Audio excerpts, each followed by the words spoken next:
As a child, floral gems tasted like the smell of washing up liquid. I remember getting some funny looks on telling the other children in my class this, but then my mum often reminds me of the time I came in with soil around my mouth, announcing that worms tasted like bacon.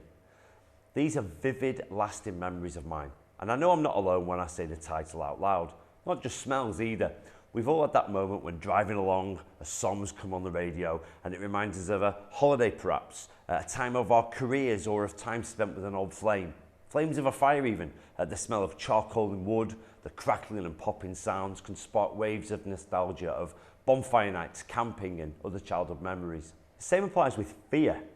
I for one am wary of Alsatians, and the sight of their specific features and markings puts me at a level of alert. No other dogs have that effect on me. Perhaps vivid memories of Doug, age 14, trapped in a kitchen with two such dogs, and the subsequent replacement of a pair of jeans and having to alternate my weight when sitting for a good while has something to do with it.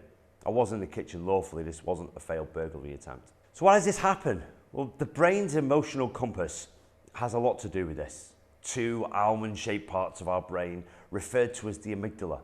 Scientists found that as a sort of compass or neurological search engine behind the original social network of the brain, if you like, the amygdala played a role in human interactivity and communication. Primate brains, when examined by researchers, showed amygdala size to be positively correlated in those who have more complex social networks.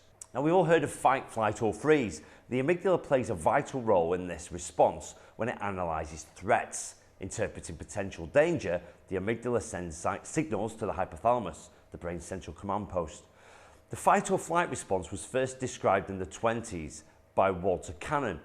Cannon realised that a chain of rapidly occurring reactions inside the body helped mobilise the body's resources to deal with threatening circumstances. Neil Slade, neurologist and author of Tickle Your Amygdala, puts it like this: the amygdala manages the 4 F's of human behaviour: feeding, fleeing, fighting, and reproduction. Abuse also damages the amygdala.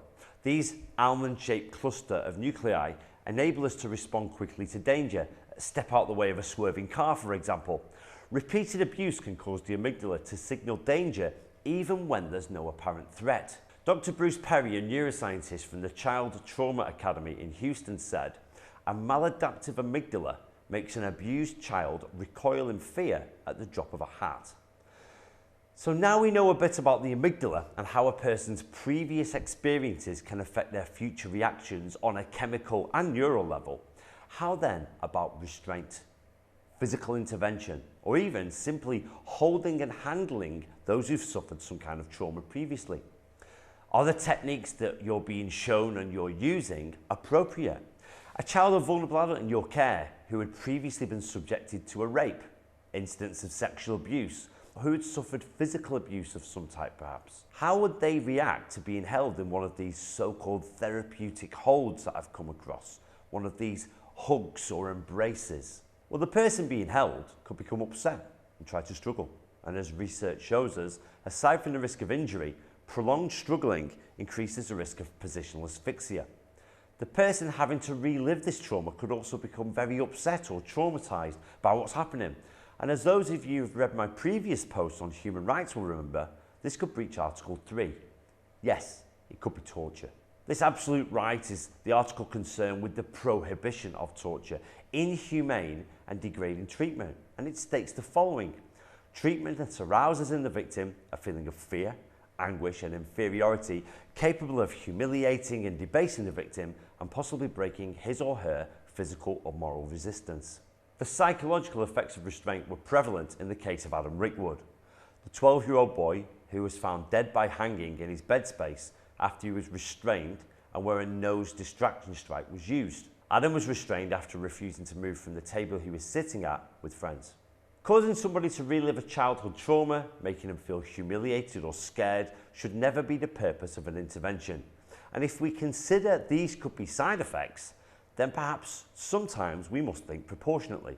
With certain people or in certain circumstances, the psychological effects of a physical intervention could far outweigh the alternatives. Who would be liable for this? Well, not these ill-informed training providers, it would be the organisation that commissioned them.